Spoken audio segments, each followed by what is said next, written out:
Since 1979, Afghanistan has been a country that, while locked in conflict, has lost access to a wide range of knowledge and resources. Agricultural knowledge is but one of the country's many areas of deficit. The DALE, or Director of the Department of Agriculture, Irrigation, and Livestock, is the Afghan government group helping farmers to better provide for themselves and others. The DALE is not doing this alone. As part of a 5-year initiative, National Guard soldiers are deploying to Afghanistan to help the DALE assist regional farmers. This program offers a look at how one unit from Minnesota is in Afghanistan, bridging war and hope.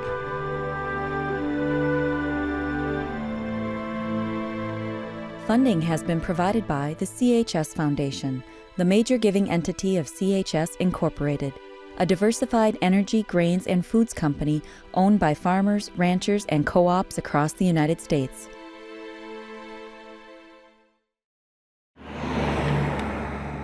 Minnesota is a land of agricultural abundance. Minnesota farmers are blessed with access to ample water, rich soil, and high yields. In the fall of 2011, 22 Minnesota National Guard soldiers left our land of plenty and were deployed to the dusty, dry, and hostile environment of southeastern Afghanistan. Traveling lightly with a couple of small cameras and the aid of the Minnesota National Guard, I spent 2 weeks embedded with the unit to experience their mission in country. We are in Zabul Province, that is located just north of Kandahar. This geography is primarily desert with foothills leading to mountains. The soil quality here it's not horrible, but it's poor. Yeah, we're a little over 6,000 feet here. There's not a lot of rainfall, so the soil's pretty dry. That's probably the biggest challenge for all the farmers here. Despite the challenges, Afghans have been able to live off the land for millennia. Afghanistan is the nation of ethnic groups, and Afghanistan backbone of the economy is agriculture production, and more than 85% are still involved in agriculture. The Zabul Agribusiness Development Team is led by Colonel Eric Olness. He and his command team chose the Ag unit based on their civilian backgrounds. My civilian background is in feed, but I've also been in agronomy. I grew up on a dairy farm in southern Minnesota. Went to college, I have a degree in environmental and natural resources. Worked for the USDA in their civil disease lab. My job and the work I've done at Cargill has positioned me to understand supply chain management. Technically, I'm here because I'm an agricultural specialist. I work at North Dakota State University. Okay. The most important experience I have that's helped me here is being a mother. You have to have a lot of empathy. One of the most important things I do here is try to understand the motivations and incentives of different people, and the way you do that is to get their trust so that they will talk to you about this. Building trust and mentoring Biz Mula, Zabul's DALE, is a small step in the long journey towards sustainability for the province. They've got some superstitions here that you should not water your orchard during the bloom, which is unfounded. Unfortunately, 3 decades of war and lost knowledge and lost skills and lack of training has taken a toll on the Afghan people. You're dealing with, in our province of Zabul, a literacy rate of men of about 10%, and that's being charitable, and women is probably less than 1%. Having U.S. troops on the ground to aid in rebuilding efforts is not a concept that originates in Afghanistan. The only military leader to ever receive the Nobel Peace Prize was U.S. General George Marshall, the namesake also for the Marshall Plan. He said, we cannot go to war, destroy a land, however it happens, and just leave, because then there are the roots, the seeds of the next conflict or war. And so from the very beginning, our highest military leaders have been devoted to both their responsibility as peacekeepers and as defending our nation, but also thinking on the civilian side, the civil side, and what we can do. Why must the United States carry so great a load in helping Europe? The answer is simple. The United States is the only country in the world today which has the economic power and productivity to furnish the needed assistance. This unprecedented endeavor of the new world to help the old is neither sure nor easy. It is a calculated risk. It is a difficult program. And you know far better than I do the political difficulties involved in this program. My father was a Marine in the Second World War, went to China with the crew that went over with George Marshall, and he came home with little pictures of people starving in front of his very eyes. And it changed his life. He took the GI Bill, he became an animal disease specialist for USDA, and he spent his whole life working on hunger, and so did I. Every recount always occurs like this. Before Mark Ritchie was elected to be Minnesota's Secretary of State, he founded the Institute for Agriculture and Trade Policy, a nonprofit working to provide sustainable food for all. So to have ADT, an agricultural development team, going from Minnesota to help people in some of the poorest circumstances on the planet to find a way to boost their agricultural production and to get into the market, all the stuff with the cooperatives, it's just so spoke to what I believe is part of our heritage of responsibility. The mission of the ADT, or the Agribusiness Development Team, is to enhance production of agricultural products, but also increase the capacity of the Ministry of Agriculture staff, commonly called the DALE. Increasingly, we want to take ourselves out of the picture, not only in providing the training, but also providing the security so that they can do it on their own without us. The soldiers from Minnesota are paired with a security force from the Mississippi National Guard. Early in their deployment, the combined Minnesota and Mississippi Guard units were split into 4 smaller sections. Each group lives on a different forward operating base, or FOB, and is in close proximity to the projects they are managing. You gave a good presentation, very good comments. Major Cheryl Wackenheim is a professor at North Dakota State University in Fargo. In Afghanistan, she lives and works out of FOB Smart.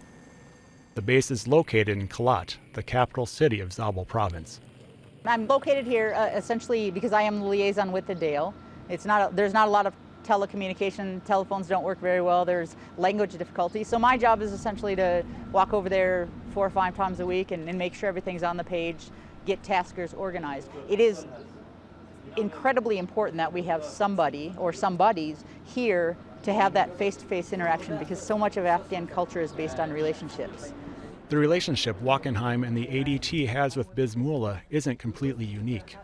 For 2 years before the Minnesota National Guard arrived, National Guard units from Arkansas spent time in Zabul to begin the efforts this ADT is continuing. The ADT regularly travels within Zabul Province. Leaving the relative security of base garners more relationships and impact, but does so at a cost. Leaving our base to the location, the convoy, is one of the most dangerous and most important things that we get right every single time, because the biggest threat to U.S. forces in Afghanistan is the improvised explosive device, the IED. If you're within 5 meters, the guy next, too close. All right, spread it out, disperse it. We're gonna move out. We got nothing to worry about. Keep your intervals, keep on left and right side of the road. Pay attention to what's going on around you, all right?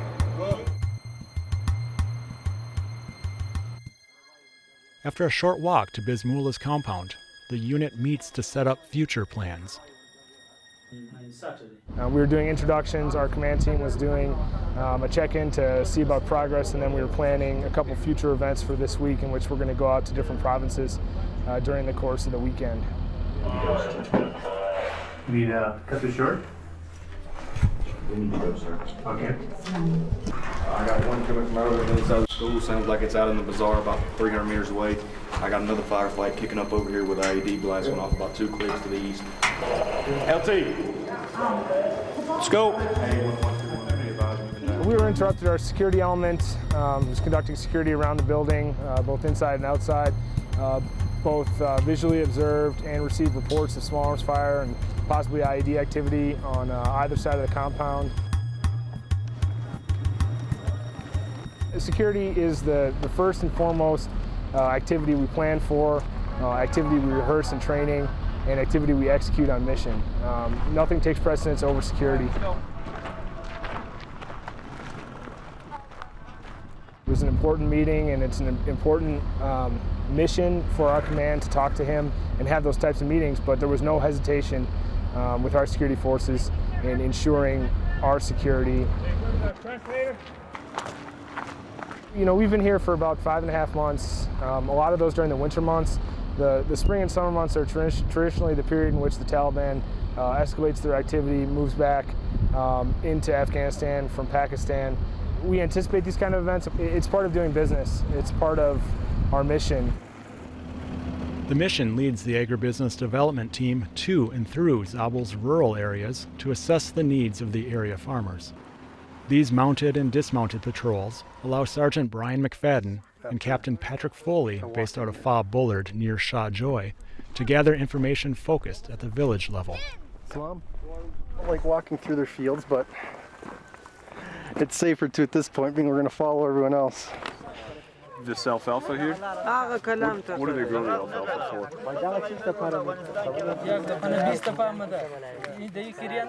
The surrounding areas have a problem with a white grape mold, and I was inquiring whether they have that same problem here.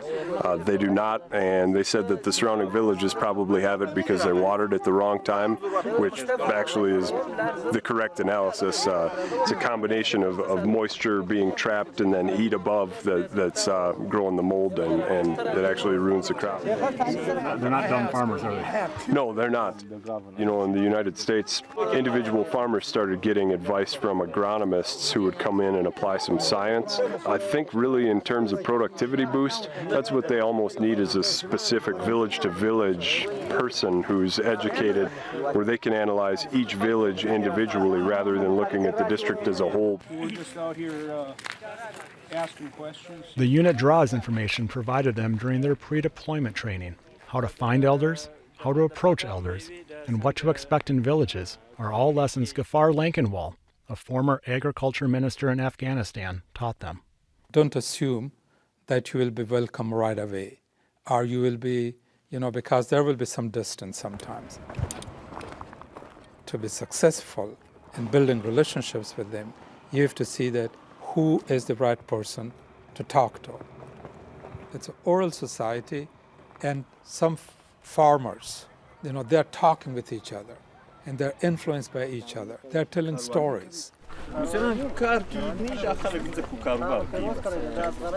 Wheat that they use. They will tell that story. Oh, I had a meeting with this group of soldiers, and then that story will circulate. For like other animals. The stories do circulate. There is a sense the villagers knew what the ADT wanted to talk about as they approached. A typical sticking point is whether the villages are open to ANA, Afghan National Army, or JIROA, Afghan government support. And actually most of the villages in this particular region are not really that interested in seeking out JIROA right now. They're happy with the ANA. They like the security the ANA provides, but they don't really connect the dots to see that having a legitimate government institution here could benefit them by linking them to larger programs. Everybody is still very much concentrated at the village level, and they don't see the benefit to tying themselves into the district. That's really one of the challenges for the government of Afghanistan to overcome in this area. It's a very, very traditional and very conservative area. Though traditional and not openly interested in government support, the villages and farms visited were not cultivating poppy for drug production. ADTs across Afghanistan realize contact with villages going after the higher profits associated with the drug trade would be fruitless.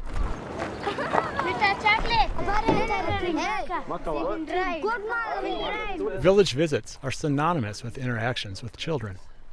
Sergeant McFadden is like many others with the ADT in that these contacts refreshes his sense of mission. To me, that's kind of why you do it. That's what really gets to me. You see these kids, and they don't have much. They don't hardly have any clothing or shoes, or you can see they don't have the best nourishment either. So me, it's to fix the agriculture here is going to be a long process. And so really, we're going to have the biggest impact on the children that you see out there today. So to me, that's what I see when I see the children. 1, 2. Captain Jenna Carlson, stationed at Fob Viper near the village of Shari Safa, also has the opportunity to interact with children. This was the 3rd visit that we've made to the girls' school. What we're trying to do is establish a kitchen garden project to teach the girls how to grow some of their own food so that they can better sustain their families in the future. So we were going to put up the sunshades like we talked about. Hopefully it'll keep the garden from burning up. Good. We will proceed.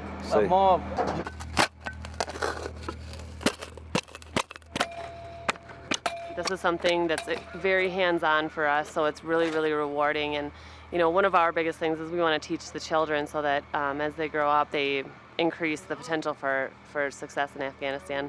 So this is a really small project in the big scheme of things, and it doesn't really compare to our big vet seminars where we're doing it all over the province.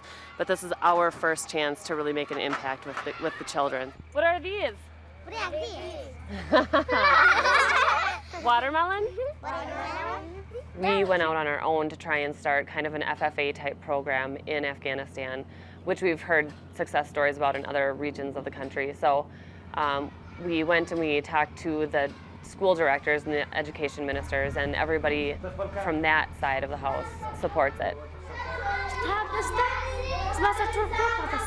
Now, they've reiterated the fact that the local government doesn't necessarily support the program, but when we asked them if they would like us to continue, do they support it, the answer has always been yes.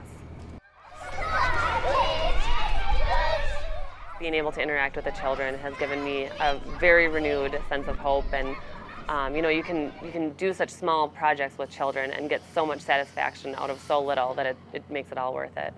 The impacts are going to be there and back home here in Minnesota. The ability to take expertise and some skills, and also they're very focused on this whole question of how cooperatives fit together, you know, how to help people figure out how to market and work together. And it's that working together that's part of the basics around security. This was George Marshall's genius. When you bring people together to create a more stable economy, then their whole security situation changes.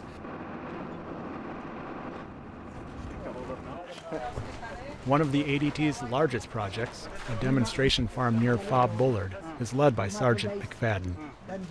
When the demonstration farm is complete, the Dale will take ownership of this project. They need to have some self-interest in it and be proud of it and want to use that to help the people in this district. The farm is in close proximity to McFadden's Afghan home at Fob Bullard. As a result, he can easily monitor the progress being made during the construction phase. Though the project is behind schedule and there are no crops in the ground, the layout of greenhouses, cisterns, trellises, and classrooms illustrates the future use of the plot. When the site's complete, it will be a benefit to all the people here in the Shahjoy district particularly, but all the people, all the farmers in Afghanistan, give them something to hopefully help their agricultural production and give their families a better life. After 1 year, you will see this area very grand. Yes, it should. And also it will be sent the picture to you at your country. That'd be great. Yes, I would appreciate the picture. After we visited the farm, we went over to the district center and we visited with the district governor, and we had a meeting about some of the projects that have been going on.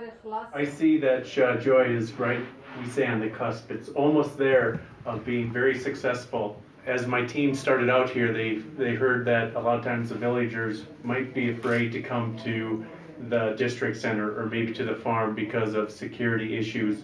But I think as they see security increase and they see other farmers coming in and get training, I think you'll see much more success in the future. So we want to make sure that you have the staff on hand that can really help show the people in the area what the Dale can do. It was the first time we got everyone in the same room and talking about the same things. A lot of times, well, up until now, we've been meeting with one person, they say one thing, we go back and talk to someone else and they say usually what they probably think we want to hear. So it's nice to get everyone in the same room and we could talk about the issues that we're currently having. In addition to talking to Afghan government officials and local farmers, the ADT's mission brings the team to bazaars to gather information on how products are sold and marketed. The Shah Joy Bazaar, where we went to today, is very well known as a fairly hostile and dangerous area. So every time we go there, we're a little bit more aware of our surroundings and what's going on. We don't like to go there more than we have to, but it's obviously an important part of this community, and so we have to go there to learn from what they're doing there. Increasing the regional and international markets for Afghan goods could help local economies. But this needs to be done through the efforts of the DAIL, not solely the U.S. or NATO.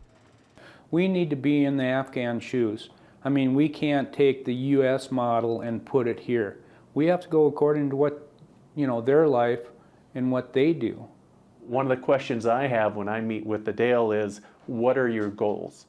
How are you going to deliver services after we're done?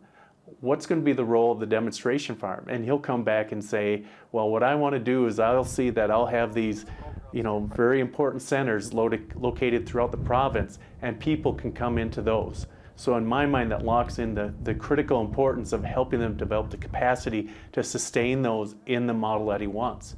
Whereas if we just go in and drop in and then leave right away, they won't develop the skills and more importantly, maybe the habits that allow them to keep that in the role that he wants to have in the future.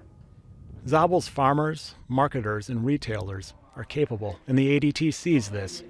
They see a population of resourceful and independent people with skills, but not necessarily all the resources and information they need.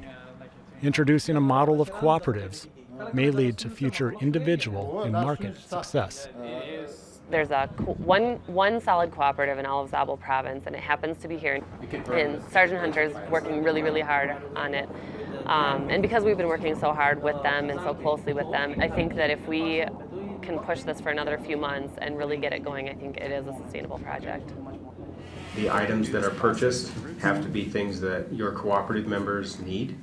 And I have some ideas about what those things could be, but I really need you to own that piece of this project. So the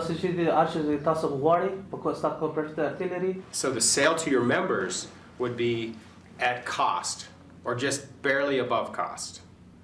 And then the extra money, the little bit of extra money that you charge them, 2 to 3% say, is used to manage the administrative costs of running your store. If they will take the full concept of the cooperative and figure out how to develop their market, and maybe even move toward further processing of the commodities that they produce, then they can become very successful. But if they take the seed money that they get for creating this farm store, and then they funnel off the cash from those sales into their own pockets, well, it's doomed to failure. So a big part of the equation is getting them to see the bigger picture. I worry about what happens when we leave.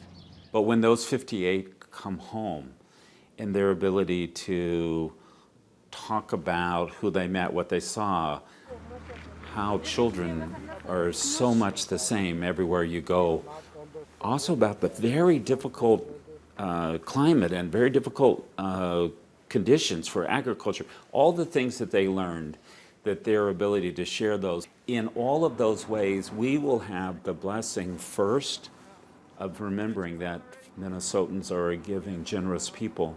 Second, how we are connected to the rest of the world. I mean, the amount of our nation's resources devoted to helping people in Afghanistan find some form of stability is enormous. But finally, the whole process that says we are of one world, we are of one market. Oh, there's farm equipment. And to the extent that they come home with the knowledge of history and culture and share that, it will turn into a blessing of a changed relationship and understanding into the future. And I guess that's the bottom line for me. You're working with farmers, you provide mentorship to them, you provide advice to them, then all is up to them, up to the farmers. Take it or leave it. I've seen a number of national level studies that have talked about the incredible potential of Zabul Province. Thank you very much. Have a blessed day. An engaged Dale will increasingly bring those producers together, bring together traders together, so that these groups and co-ops can more successfully bring their products from the farm to the market. Not only the market here in the greater Kandahar trade area, but the regional market, so it'll cover the countries of Pakistan, India, the Mideast, and Turkey. If they can get to that in the midterm, the next 5 to 7 years, that will enable a lot more wealth to flow back to these producers and help raise Zabul from a really rural area to an area that can help sustain itself and increase the quality of life of its people.